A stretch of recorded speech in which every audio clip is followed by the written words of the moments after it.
Good morning. We are Lamed Zayin Amud Aleph 37a. The Gemara now takes us back to this deep discussion about the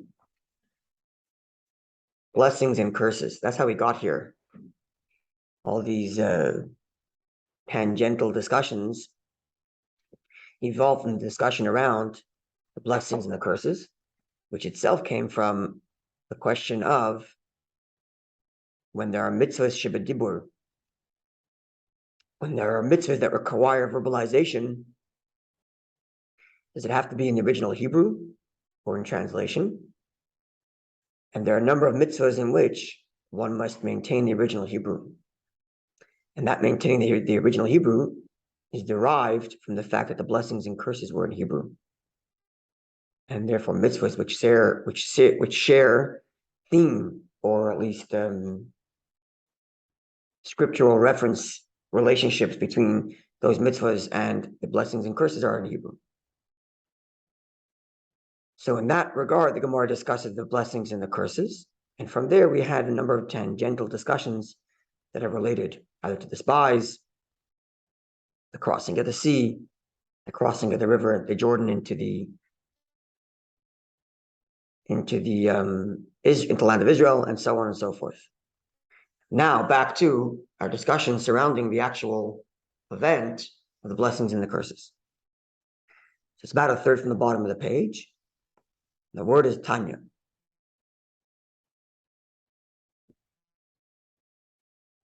Yeah, Tanya Rabbi ben Yaakov Omer. You see it?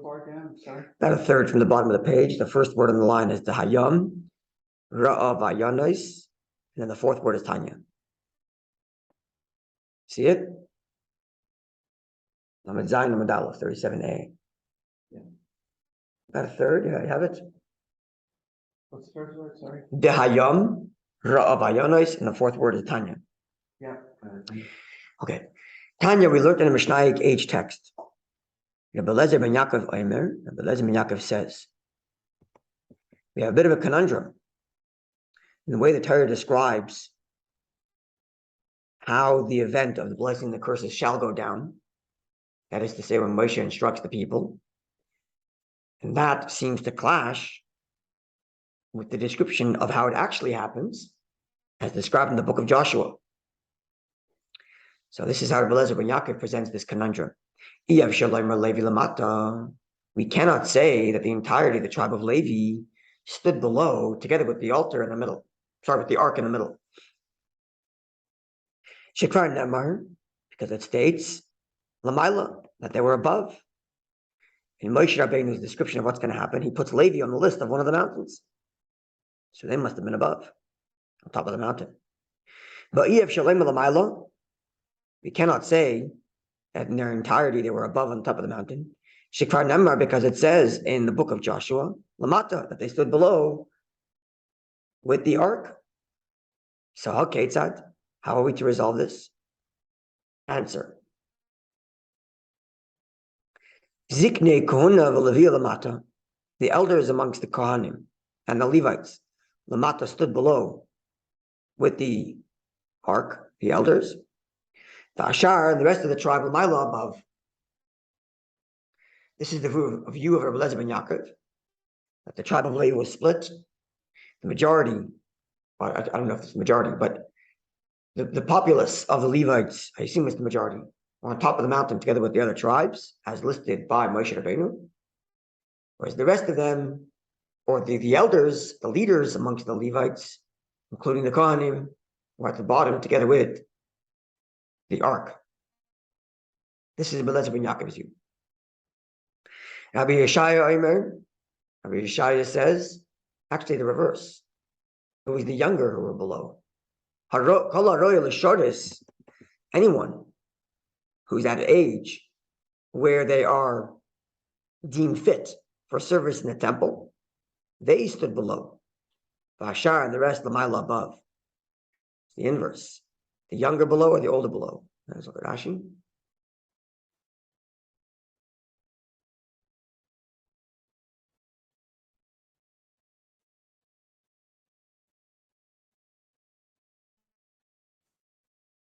Yeah.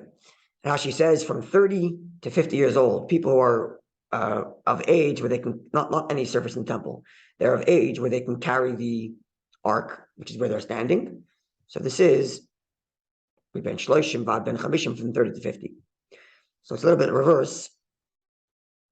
Lezer ben Yaakov says the elders are below, whereas Rabbi Yeshaya says only those of age that are able to carry the ark. That was the, Those are the ones who are down at the bottom, the rest are on top of the mountain. this is just a side question, the age for Kohanim to work in the temple. Carrying the ark. Just for carrying? Yeah, that's what it seems. Yes. Now Rabbi says, Elo ve'elo lamata. Everybody was below. The Israelites, the Kohanim, the Levites, everybody was below. And Amdu lamata, they're also below. Hafku pneihem klapei har Grizim. Everybody turned their face towards Mount Grizim. Upaslu bracha, and the blessing began. Klapei har Evel, then everybody turned around to face Har Evel, Mount Evel. Upaslu b'klala, and they began the curse. The question becomes, my al. What is the meaning of Moshe Rabbeinu's statement from stating that the tribe shall be upon the mountain? Says the Gemara, al besamuch. Upon doesn't mean literally upon, but it means near, at the foot of. And we cite to a scriptural proof that the word al, which ordinarily means upon, can also be adjacent or next to. In the Tanya, as we learned, the verse reads, with respect to the table of the showbread, in addition to the 12 showbread, 6 stacked on one side, 6 stacked on the other, in the middle at the bottom of the table, they were to place 2 spoons with incense. And there the verse reads, you shall put on to the the setup. You should put the spoons of the incense. And the word al here is used. So Rabbi comments, al, that when it says on, it doesn't mean you got to put the incense on top of the bread, but besamach near on the table. Ata oimer al besamach, you're suggesting that it says to put these spoons on, meaning next to the bread. Maybe you got to put it on the actual bread. Says the Gemara, says this Mishnaic text. When the verse reads elsewhere, with respect to the curtain that was a partition between the outer sanctuary and the inner sanctuary, the Holy of Holies, it says, and you shall cover it upon the ark. It doesn't mean literally on the ark. We already know from scripture that the curtain hung in front of the ark. So why are we using the term al, which means upon? So from here we conclude al, that upon, the word al can also mean besamach nearby. So let's get this clear. View number 1, Lezer ben Yaakov. Elders below, right? There's a discrepancy. When it comes to Moshe Rabbeinu's description of what's going to happen, he puts the Levites on one of the mountains. Yeshua says the Levites are standing, the book of Joshua says the book of Levites are standing at the bottom next to the ark. The book of Joshua. 3 resolutions. Option A of Lezer ben Yaakov, the elders are below, the rest of the Levites in the mountain. Option 2, Rabbi Yeshaya Omer, people between the age of 30 and 50 who are capable of carrying the ark, they stand below. Everybody else, they're the Levites that stand below, and everybody else, all the rest of the Levites on the mountain. Rabbi says everybody's below. Rabbi, Levites, Israelites, everybody's below, and no one's on any mountain, actually. As for the verse where Moshe Rabbeinu says that they are to be upon the mountain, says Rabbi, the word upon, al, can also mean near or adjacent. And he derives this in 2 steps from the curtain that divided between the Holy of Holies and the sanctuary. When the verse describes the curtain in front of the Holy of Holies, it says that this curtain is to be covering on the altar, on the ark. Obviously, it's not on the ark. It's near the ark. Likewise, therefore, when the Torah says You shall put the spoons onto the setup of bread. It doesn't mean on the bread, but it means near the bread. Likewise here, when Moshe Rabbeinu says the Jewish people are upon the mountain, he means near the mountain. So, in the first two views, Rabbi Lezer ben Yaakov and Rabbi Yoshia, where the majority of the Jewish people are standing on mountains, there's a minority standing below, the elders, the priests. And as far as the Levites go, it's either the elders of the Levites, as Rabbi Lezer ben Yaakov says, or it's the ones who are capable of carrying the ark, as Rabbi Yoshia says. But the majority of Jews are standing on the mountains. So now the description of the Torah makes sense. They faced half Jews are on one mountain and gave the curses, blessings, turned around, faced the other half of the Jews and gave the curses. But in Rebbe's view, where everybody's below the mountain, who's facing who? And when are they found facing the mountains? Says Rebbe, all the Jews faced one mountain, gave the curse. All the Jews faced the other mountain, gave the blessing. I mean, all of the Levim. Everybody. Everybody? Because everybody's down at the bottom of the mountain, according to Rebbe. Oh, I thought it was just the Levim. Everybody's at the bottom of the mountain, according to Rebbe. Even the Israelites. That's what Rashi tells us. Right. Everybody's down at the bottom.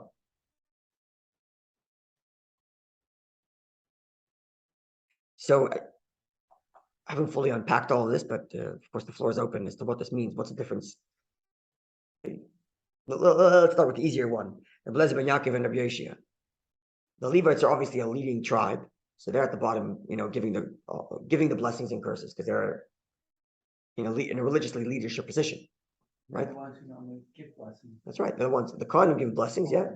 But the Levites are generally, the tribe of Levi is designated as a leadership position, right? They're the ones, the teachers of Torah. They serve in the temple. They represent the people to God. So they're a leadership position. Okay, they belong below. But of those, we have now a split as to who's the leadership here, at least with respect to the blessings and curses. And Lezer ben Yaakov puts the elders down. That would make sense. They're elders. They have scholarship. They have wisdom. They have years. They have insight, they have experience in life. They're venerable. Okay, they're a leadership. Then you have Rabbi Yosef's position, who says these elders were on the mountain with everybody else. Yet the people between the ages of 30 and 50 who are capable of carrying the ark, they're the ones down there giving the blessings and curses. Perhaps indicating it's not about the messenger, it's about the message. The message comes from the ark. So it's the carriers of the ark who have to give blessings and curses. It's not about the messenger. We're not looking for a more venerable messenger. We're looking for someone who's committed to the message. Someone who's carrying the ark. Because that's where the blessings and curses come from. Right? So maybe this is a discussion here between Rabbi Lezer ben Yaakov and Rabbi Yoshia as to this leadership, specifically when it comes to blessings and curses. And you're looking for an elder, venerable man, and this is the person who's going to set the community straight. Or looking for someone who's committed to the message. It's not the person who's giving the blessings and the curses, it's the ark.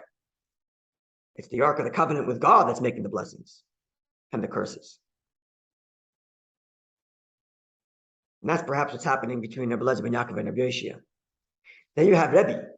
Rebbe who takes all the Jewish people, puts them all at the bottom, and they're all changing directions, facing one way or facing the other way, whether they're doing blessings or curses. So what is going on here? And who are the blessings and curses being given to? Just out to the mountain? So it sounds like from Rebbe.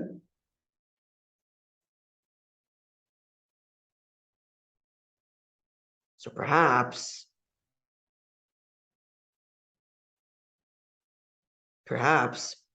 it's something like this. The message being the Jewish people stand at the center of the universe, symbolized by being between the two mountains. And the Jewish people can decide the trajectory of the universe.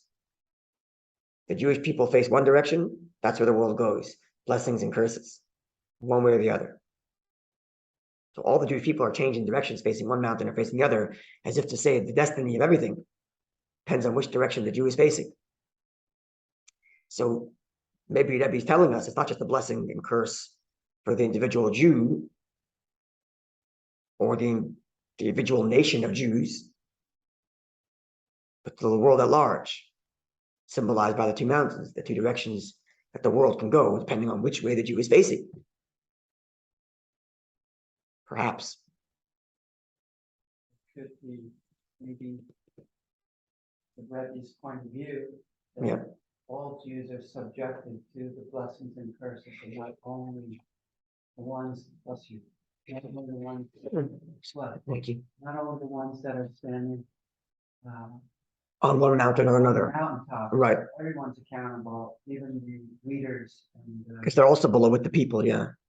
something to that effect. Yeah, there is something about the Hashem together. there is a place for these leaders, and they are separated from the rest of the tribes. But they're also with the In some people. sense, but in this sense, no. Everyone is equal in terms of blessings and curses. That's very interesting, and I'll add to that this idea that the people who are above are really with. That's his whole derivation. That the word upon means near, as if to say there are those who are upon the people, but they're also with the people. Yeah. Going with that, it also fits with the words he uses here, right? Right. It's on, but it's also with. Both with and upon. That's right. and near. That's right. Or the nearness itself is you described in the word upon, meaning the leader who's with the people also retains this upon the people, but he's with the people in that their destiny are tied together, kind of thing. Very good. Yeah, that's very good. Very good. Okay, a little more forward in the Gemara. The Gemara begins a little bit of a new discussion now. Let's begin it. Yeah, that was very good, Robert. Thank you. Tan Rabbanan, our sages taught. I'm sorry. First it says Haflu Panim Klapai Grizim Apostle Bracha, etc. So they faced Mount Grizim and gave the blessings, faced Mount Ebal and gave the curses. Tan Rabbanan, our sages taught. Baruch B'chlal, a blessing was given in an overarching manner, and Baruch B'prat, and then blessing given in a particular manner. Arar B'chlal, a curse given in an overarching manner, and Arar B'prat, and then a curse given in a particular manner. Meaning to say, the blessings are both in the general sense and the specific sense. So the blessings come with, blessed is those who follow God. Very generalistic. And then, blessed is one who does not have a, graven image. Specific. Likewise, the curses. Curse is the one who, God forbid, betrays God. Curse is the one who has a graven image. So you have the general blessing, which incorporates all, the general curse that incorporates all, and then the specific blessing, the specific curse for each specific item. So we're down to every mitzvah and every sin has now 4 blessings, or 2 blessings, 2 curses. It's 4. Follow? The specific mitzvah is part of the blessing of that specific mitzvah, as well as part of the incorporative mitzvah, follow God. The incorporative blessing, follow God. It's forewarned against the specific curse of that, as well as the general curse, don't betray God.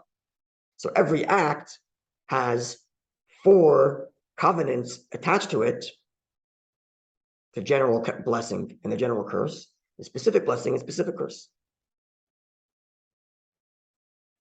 Now we're going to go even farther.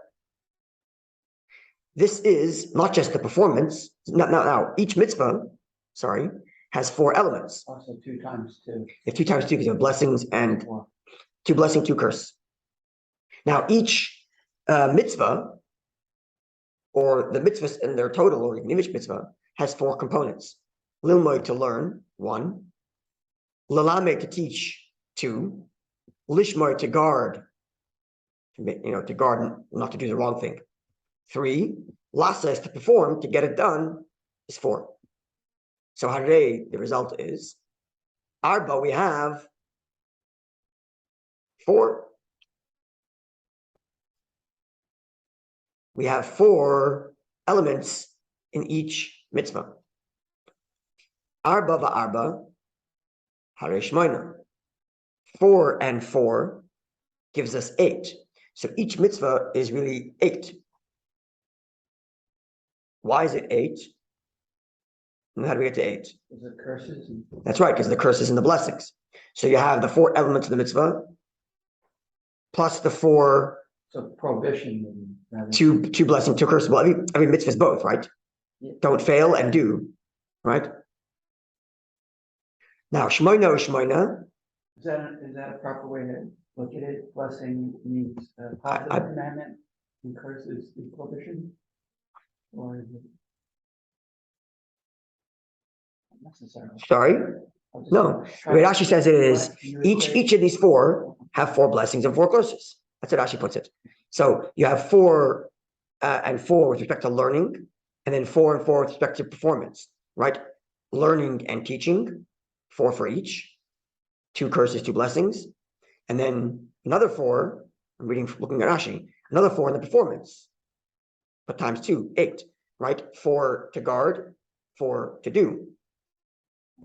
So giving you 8 and 8, 8 with regard to the learning and teaching of that mitzvah, and then 8 with regard to the performance and the lack of failure on that mitzvah. I want to put it that way. Yeah, the prohibition, the negative, the guard and the do. So shmoina, you have now 8 and 8. Arei sheish esrei. So you have 16 covenants for each mitzvah. 4 to learn, 4 to teach, 4 to guard, 4 to perform. Yeah? Top of 37b. So you have 16. The Sinai, same thing is true of Sinai. Same thing is true of Sinai. Sinai was also a covenant. Right? As well as in Arbis Moyav. So you have 3 times when this covenant really happens. The prototype case is actually the last of the 3 covenants. That's when the Jewish people are getting the blessings and curses under Joshua. But before that, in Moshe Rabbeinu's time, there's twice where they get the covenant. Once at Sinai, the original covenant, and once in Arbis Moyav, in the plains of Moab, when Moshe Rabbeinu gives a speech. Shinimar, as the verse reads, Eila divrei habris. These are the words of the covenant, Asher Tziva Hashem es Moshe, which God commands Moshe, etc. Even it says, you shall guard this covenant. So, and then when it comes to, so this is, that statement is in the plains of Moab, and the verse goes on to say that this is in addition to the covenant that you got at Sinai, implying that the covenant of Sinai is the same thing as the covenant at Moab. And the covenant at Moab is the same thing as the covenant later at Mount Gerizim, as Rashi explains, because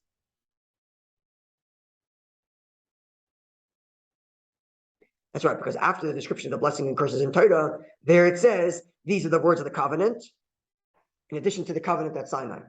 So we know that the blessings and the curses are a covenant, therefore, because followed by the covenant that Moshe Rabbeinu gives, which is in addition to the covenant that God at Sinai. Thus, these 3 covenants. Each one 16. 16 times 3, Nimtza, the result is Memches Brachos, Memches Brisos, we have 48 covenants. I'll call mitzvah or mitzvah. Sorry, what was the 3rd covenant? Sinai, plains of Moab, and the blessings and curses by Joshua at the Mount of Gerizim and Abel. Right? Because the mountain of Gerizim and Abel, that's the description itself when we get to the actual number 16. Because you have 4 general blessing, general specific blessing, general curse, general specific curse.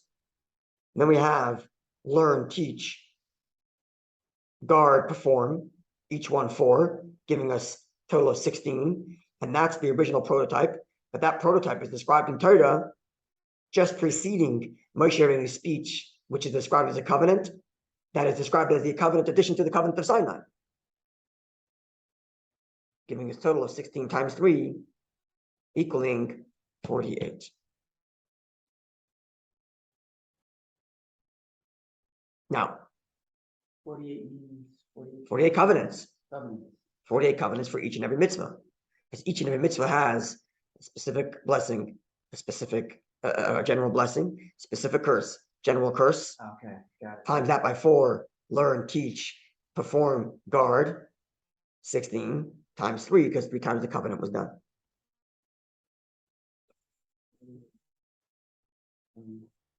Okay. Blessings, curses. You got it? Yeah. Yeah. right? Because every time you do a mitzvah, okay, there's a lot to unpack here, but maybe we'll share tomorrow exactly what's the relevance of these numbers. Why is it important to have a general curse and a specific curse and a general mitzvah blessing and a specific blessing? Why is that important? And why is it important on every single level? Learning, teaching, performing, and guarding. And why the Gemara splits up these four, at least in Rashi's interpretation, splits these four up into two. It doesn't just say you have four elements times the 4 by 4. That's not how the Gemara does it. Right? The Gemara says you have 4 and 4 make 8, which Rashi explains is learn and teach. And then you have another 4 and 4 which make 8, guard and do. Right? The Gemara splits the 16 into 2 sets of 8, which themselves are divided into 2 splits of 4. So why split up like that? Why the number 4 here is repeated a bunch of times, right? 4 and 4, 8, 4 and 4, 8, 8 and 8, 16. Well, it's really, The Gemara could just said, 8, right, but the Gemara could, it's not really 8, well, it's 8 times it's really 2. 4. Why 8 times 2? Because you have 2 per each of these categories. And You have 4 for each of those categories. Double it for both the blessings and curses, right? Right, the way the Rashi does it is, oh, I see what you're saying. The way Rashi does it is like this. You have, the way Rashi splits up the 4 and 4 and 8 is like this. You have 4 covenants for teaching, 4 covenants for learning, thus 8. Okay, let's look at the language of the Gemara. Okay? 12, no? No, let's look at the language of the Gemara. So top of the page, on Zayin of base 37b. Hare arba. You have 4 and 4. What's those 4 and 4? Well, first 4 is blessings and curses. That's only 4.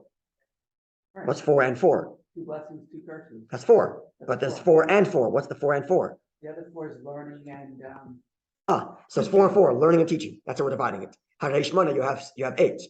you have 8. Yeah. What about guarding Hold and on. performing? Oh, that's the next set. That's 12. 1 second. 1 second. 1 second. 22. 1 second. 1 second. We have 4 and 4. It's 8. Yeah. Yeah. Now you have Shmoina v'Shmoina. You have 8 and 8. What's the 8 and 8?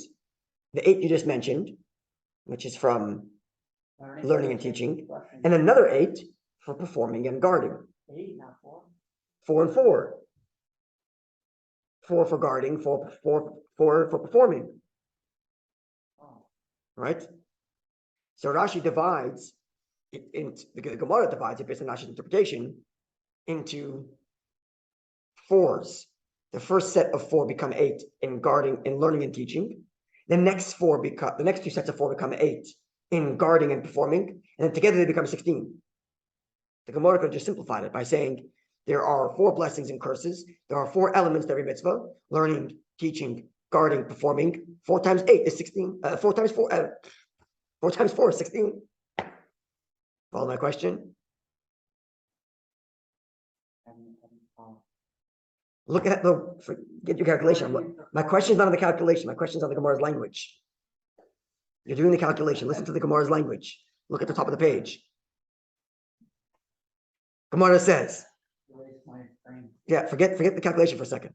You know the calculation already. The question is now how the Gemara breaks down the calculation. Right? Gemara says, Hare Arba, you have 4. The 4 being 2 blessings, 2 curses. Yeah? Look at the top of the page, the words. Yeah. Then the Gemara says, Arba ba'arba, you have 4 and 4. What are those 4 and 4? You said it. It's blessings, curses, and Blessing, curses is already 4. What's the 4 and 4? Oh, the guarding and Says Rashi, learning and teaching. Learning and teaching is 4 and 4. Forget the calculation. Don't do that. Forget the calculation. Look at the way the Gemara breaks it down. My question is not how you get to the end 16. We know how you get to 16. My question is how the Gemara breaks down the 16. You following what I'm asking? Yeah. Good. So let's look at the words. So it's 4 and 4, says the Gemara. Says Rashi, the first 4 is guarding. The first 4 is learning, second 4 teaching. Yes? Yeah. Hare Shmoina, you have a result of 8. 4 for learning, 4 for teaching. Yeah. Yeah. Then says the Gemara, Shmoina, you have 8 and 8. What's the 8 and 8 the Gemara is talking about here? The 8 from the learning and teaching, and another 8 for performing and guarding. Okay. Hare Shesh also, you have 16. That's what the Gemara takes us to 16 by giving us 4 doubling it for learning and giving us 4 because you have general curse, general blessing, specific blessing.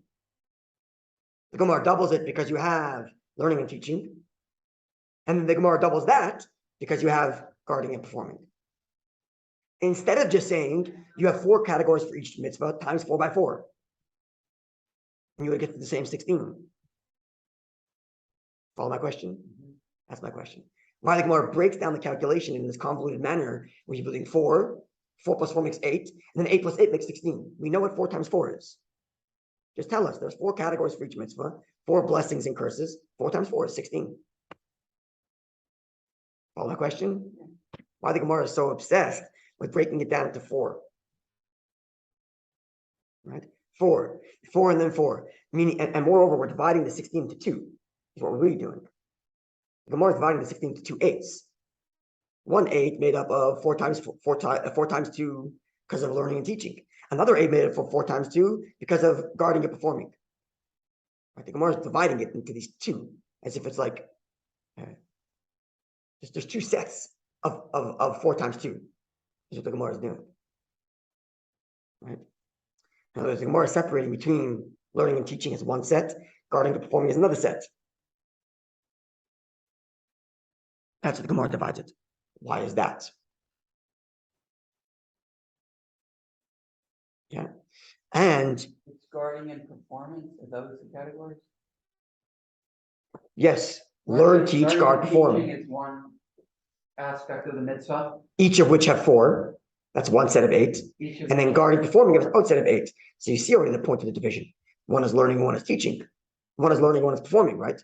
Each have their own set of 8. Right? Following?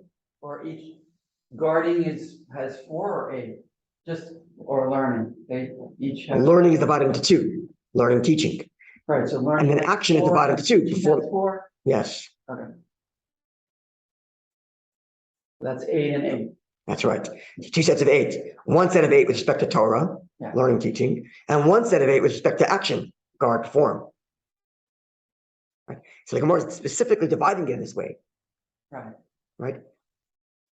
Because every mitzvah has all these different angles. There's the Torah component of the mitzvah, learning, teaching, and that itself is divided into general and specific, giving it 4 each.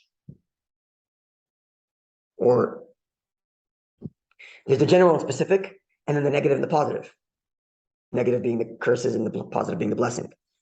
So out of those 4 and 4, it's 2 times 2, 2 times 2. That's right. That's right. Blessing curses. That's right. So you have to understand this whole breakdown. Right. Why is there a general? Why is there a specific? Why both? Why do you have to have a general and specific both for the positive and the negative? Does this go blessing and curse? And then what? Sorry? Does this have any implications? It should have. It should have. Component and... Because the 4, we'll see. We're going to break it all down. Okay, Mitzvah Shem tomorrow, we'll share a little bit about all of that. I know it's a little more confusion than clarity, but God willing, this will set us up for good clarity tomorrow. Yeah. Okay, wonderful day, Eden. Good day.